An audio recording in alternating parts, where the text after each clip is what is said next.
Welcome to அபி சமையல். இன்னைக்கு நம்ம வீட்டிலையே ராகி மாவு வச்சு நூடுல்ஸ் செஞ்சு காய்கறிகள் முட்டை எல்லாமே சேர்த்து ராகி முட்டை நூடுல்ஸ் எப்படி செய்யலான்னு பார்க்க போகிறோம். ஈரமில்லாத கடாயை அடுப்பில் வச்சுட்டு 1 கப் ராகி மாவு சேர்த்துருங்க. அடுப்பை சிம்மில் வச்சுட்டு 3 நிமிஷத்துக்கு நல்லா வறுத்துருங்க. இதை அடுப்பில் இருந்து எடுத்துட்டு தேவையான அளவு உப்பு சேர்த்துட்டு நல்லா கலந்து விட்டுருங்க. இப்போ இதில் கொதிக்கிற தண்ணியை கொஞ்சம் கொஞ்சமாக சேர்த்துட்டு நல்லா கலந்து விட்டுருங்க. கை பொறுக்கிற சூடு வந்ததுமே நல்லா சாஃப்டான மாவாக கலந்து விட்டுருங்க.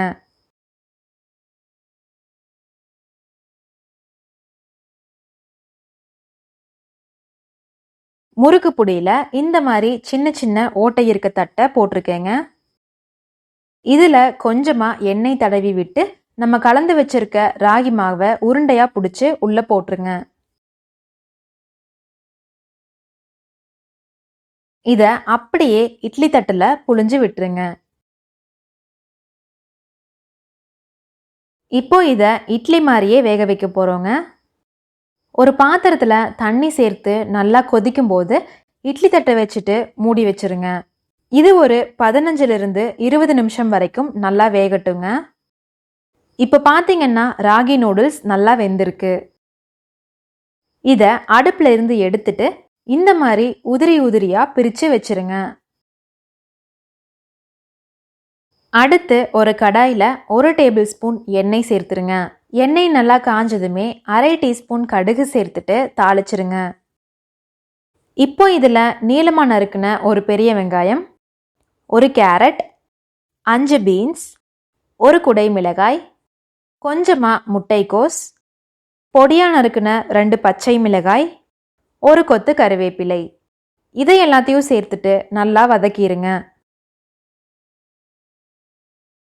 காய்கறி எல்லாமே பாதி வதங்கினாலே போதுங்க.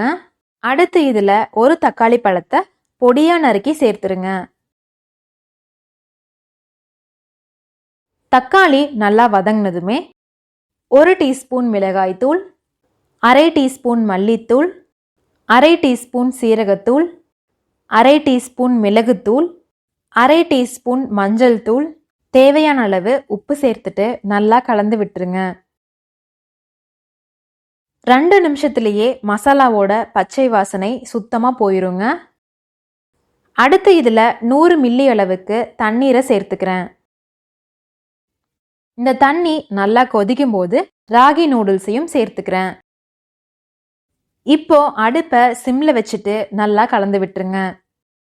இப்போ பார்த்தீங்கன்னா ராகி நூடுல்ஸும் காய்கறிகளும் ஒன்றோட ஒன்று நல்லா சேர்ந்துருச்சுங்க. அடுத்து முட்டையை தனியாக வறுத்துடலாங்க. ஒரு கடாயில் 1 டீஸ்பூன் எண்ணெய் சேர்த்துட்டு எண்ணெய் நல்லா காஞ்சதுமே 2 முட்டையை உடைச்சி ஊற்றிடுங்க. 1/4 டீஸ்பூன் மிளகுத்தூள், தேவையான அளவு உப்பு சேர்த்துட்டு நல்லா கலந்து விட்டுருங்க. முட்டை நல்லா வெந்து இந்த மாதிரி உதிரி உதிரியாக வந்ததுமே அடுப்பில் இருந்து எடுத்துருங்க. இப்போ இந்த முட்டையை நூடுல்ஸ் கூட சேர்த்துருங்க. இப்போ இதை நல்லா கலந்து விட்டுருங்க. கடைசியாக பொடியாக நறுக்குன மல்லித்தலையை தூவிடுங்க. அவ்வளோதாங்க, ரெடி ஆயிருச்சு சூப்பரான ராகி முட்டை நூடுல்ஸ். இந்த ரெசிபியை நீங்களும் சமைச்சு சாப்பிட்டு பார்த்துட்டு எப்படி இருந்துச்சுன்னு மறக்காமல் கமெண்ட்டில் சொல்லுங்கள். இந்த வீடியோ உங்களுக்கு பிடிச்சிருந்தா லைக் பண்ணிவிட்டு உங்கள் ஃப்ரெண்ட்ஸுக்கும் ஷேர் பண்ணிடுங்க. மறக்காமல் அபி சமையல் சேனலை சப்ஸ்கிரைப் பண்ணிடுங்க.